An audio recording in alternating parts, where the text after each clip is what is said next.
Okay, let's talk about a few things. First and foremost, one of the big lessons I learned, I need you to appreciate this, ladies and gentlemen in this room, is that life is a game. Who here plays video games, for example? Okay, so you guys can appreciate this. When you play the video game, who's in control?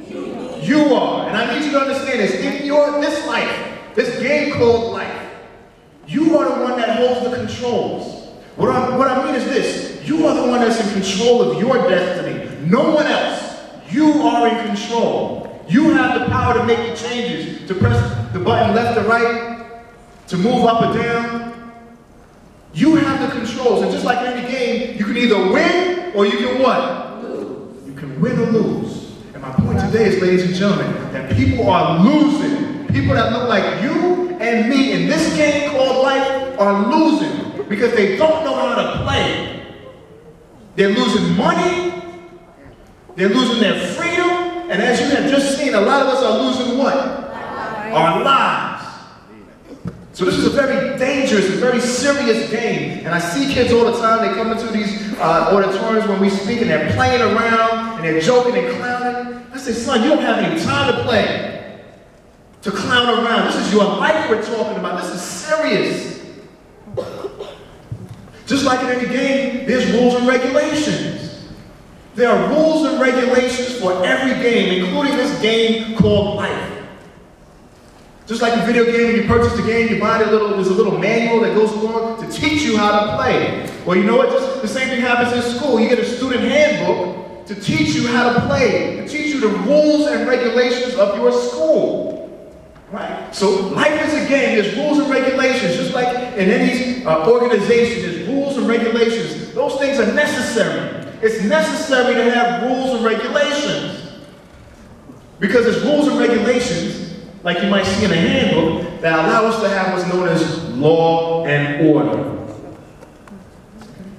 Rules and regulations are necessary. They're not here for you to like them. You don't have to like the rules.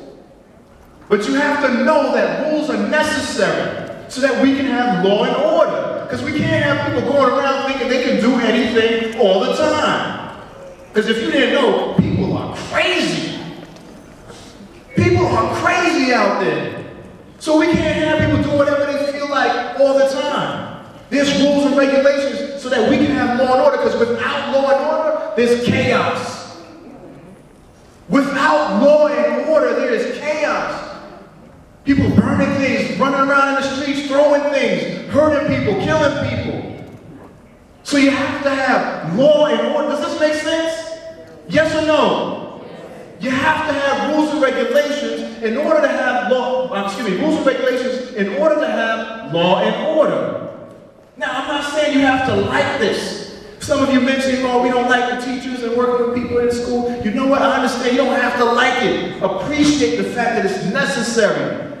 Because you don't want a problem. You don't want this situation. It's for your own safety. So, we have rules and regulations that allow us to have law and order. There's people in place that help keep the law and order. They're known as the authority. Authority. The authority are the people put in charge to keep law and order.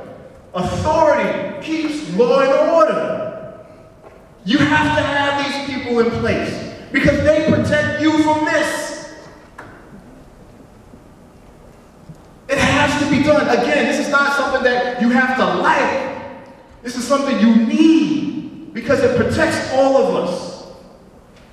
So, you have to have authority. Now, there's different types of authority. For example, depending on where you are, for example, if you're in a school, the authority here at school is what? Is who? Teachers, administration, and principals, right? In the streets, the authority is who? Right? The police. In the courtroom, the authority is who? The judge. When you have a job, the authority is who? The boss. You see, you already know the terms. Now my point is for you to understand why it's important that we have authority. And also, I know some of you might be looking at me like, oh man, I don't want to hear that. Listen, I know, I understand. If I was in your shoes, I probably wouldn't want to hear it myself. I don't like people telling me what to do. But I've come to appreciate the necessity for it. And I hope you can too after this. So, in your school, you have teachers and administrators. They are the authority. On the streets, you have the police. They are the authority. In the courtroom, you have judges. On the job, you have bosses. Right? Now, my point to you is, ladies and gentlemen, you have to learn how to follow directions. Follow directions. It's a very simple term, but it's something we fail at miserably. If people don't follow directions, you have chaos and confusion. These people are put in place to give direction.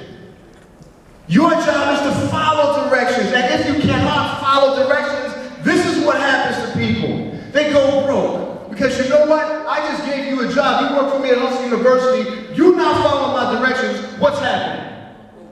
What's going to happen? I'm going to fire you. Get out of here. I don't want you around me. You can't follow directions. You're messing up my money. If you can't follow directions, I'm firing you. You can't make any real money if you can't follow directions. This is another option for you if you can't follow direction.